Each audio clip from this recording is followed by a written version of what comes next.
राधे राधे, जय श्री कृष्णा। मैं सीमा सिंह आप सभी धर्म प्रेमियों को सादर प्रणाम करती हूँ। आज मैं आपको नरसिंह जयंती के दिन भगवान नरसिंह अवतार वाली एक पौराणिक कहानी सुनाने जा रही हूँ।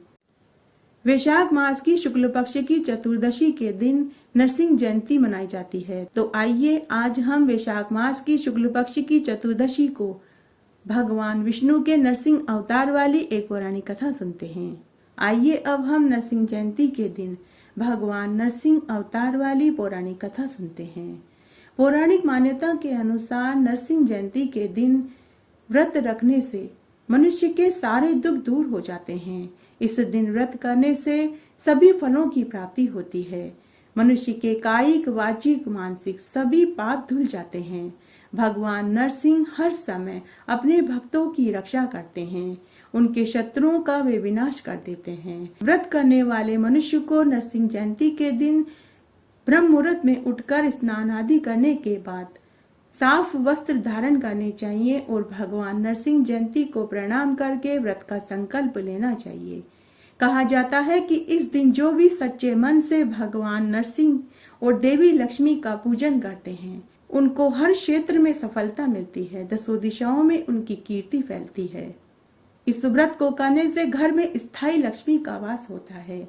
आइए अब हम नरसिंह जयंती के दिन भगवान नरसिंह अवतार की एक पौराणिक कथा सुनते हैं। प्राचीन काल में कश्यप नामक एक राजा था। उसकी पत्नी का नाम दिति था। कश्यप के 2 पुत्र थे, हिरण्याक्ष और हिरण्यकश्यप। एक बार हिरण्याक्ष धरती को पाताल लोक में ले गया। तब विष्णु जी ने 12 रूप धारण करके उसका वध कर दिया और वापस अपने लोक में चले गए। अपने भाई की मृत्यु के पश्चात हिरण्यकश्यप प्रतिशोध की आग में जलने लगा। उसने अपने भाई की मृत्यु का बदला लेने के लिए ब्रह्मा जी को प्रसन्न करने के लिए कठोर तपस्या करने के लिए वन में चला गया। हिरण्यकश्यप ने कठोर तपस्या करके ब्रह्मा जी को प्रसन्न करके वरदान प्राप्त कर लिया कि उसे न तो कोई मानव मार सकेगा, न कोई पशु, न वह दिन में मरेगा, न ही रात में, न ही वह किसी अस्त्र शस्त्र से मरेगा, और न ही वह घर में मरेगा और न ही भीतर मरेगा, न धरती पर मरेगा और न ही आकाश में मरेगा। तब ब्रह्मा जी ने उसे यह वरदान दे दिया। यह वरदान प्राप्त करके हिरण्यकश्यप को अहंकार से भर गया। उसे लगा कि अब उसे कोई नहीं मार पाएगा। वह स्वयं को भगवान समझने लगा। उसके अत्याचार से तीनों लोग त्रस्त हो गए। वह लोगों को यातनाएं देने लगा। हिरण्यकश्यप का एक पुत्र प्रहलाद भगवान विष्णु का परम भक्त था। उसने प्रहलाद को भगवान विष्णु की भक्ति करने के लिए भी रोका। अनेक प्रकार से उसे यातनाएं दी गई। यहाँ तक कि उसने अपने पुत्र के प्राण लेने की भी कोशिश करी। उसे पर्वतों से ऊपर गिराया गया, लेकिन प्रहलाद का बाल भी बांका नहीं हुआ। तब हिरण्यकश्यप की एक बहन थी जिसका नाम होलिका था। उसे यह वरदान प्राप्त था कि अगर वह अग्नि में बैठेगी तो अग्नि उसे जला नहीं पाएगी। तब होलिका ने अपने भाई हिरण्यकश्यप से कहा कि मैं अगर प्रहलाद को लेकर चिता में बैठ जाऊंगी तो मेरा तो बाल भी बांका नहीं होगा, लेकिन प्रहलाद जल कर भस्म हो जाएगा। तब हिरण्यकश्यप ने इसे स्वीकार कर लिया। उसके बाद होलिका प्रहलाद को गोद में लेकर जलती चिता में बैठ गई।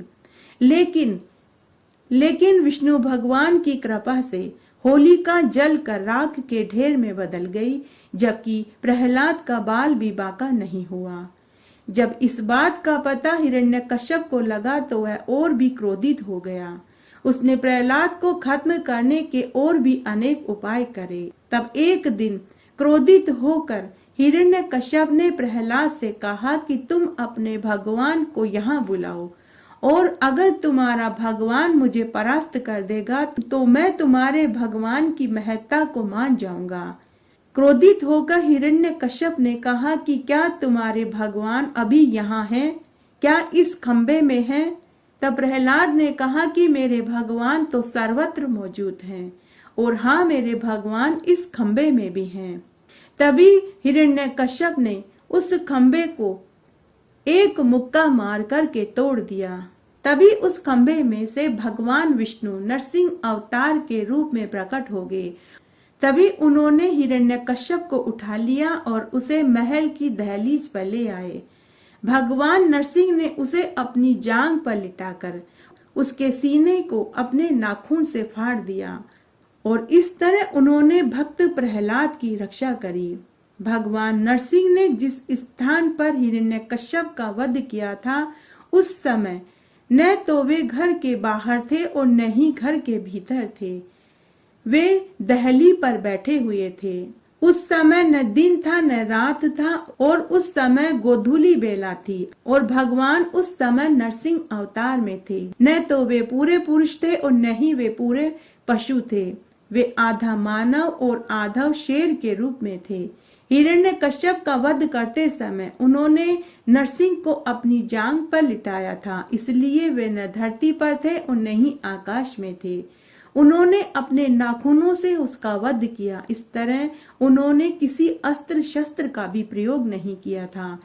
इस दिन को नरसिंह जयंती के रूप में मनाया जाता है। मान्यता है कि जो भी भक्त इस दिन सच्चे मन से भगवान विष्णु के सहरूप नरसिंह देव की प्रार्थना करता है, उनका आह्वान करता है, ईश्वर उनकी सभी मनोकामनाओं को पूरी कर देते हैं।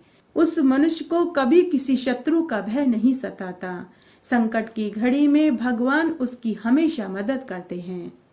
भगवान नरसिंह की पूजा हमेशा गोधूली बेला में करनी चाहिए। भगवान नरसिंह की मूर्ति के साथ देवी लक्ष्मी की मूर्ति को भी स्थापित करके पूजा करनी चाहिए। भगवान की पूजा के लिए फल, पुष्प, कुमकुम, केसर, पंचमेवा, नारियल, अक्षर, पीताम्बर, तांबूल आदि रखने चाहिए तथा गंगा जल, काले तिल, पंचगव्य और हवन सामग्री का पूजन में उपयोग करना चाहिए। भगवान नरसिंह को पीले और माता लक्ष्मी को लाल वस्त्र अर्पित करने चाहिए। भगवान नरसिंह को चंदन, कपूर, रोली, तुलसी दल भेंट करने चाहिए। इसके बाद आरती करनी चाहिए और रात्रि जागरण में समय बिताना चाहिए। साथ ही नरसिंह मंत्रों का जाप करना चाहिए। भगवान नरसिंह की जयंती पर गरीबों को अन्न, वस्त्र, रुपया और ऋतुफल दान करने का अक्षय फल मिलता है। व्रत करने वाले को सामर्थ्य अनुसार तिल, स्वर्ण, वस्त्र का दान देना चाहिए। इस प्रकार सच्चे मन से नरसिंह जयंती पर व्रत रखने से भगवान नरसिंह उनकी सभी मनोकामनाओं को पूरी कर देते हैं। इस तरह आज हमने नरसिंह जयंती पर भगवान नरसिंह अवतार की एक पौराणिक कथा सुनी। आशा करती हूँ यह आपको जरूर पसंद आएगी। मेरे साथ बने रहने के लिए आपका धन्यवाद। आगे आने वाली कथा कहानियों के लिए भी आप इसी तरह मेरे साथ बने रहें।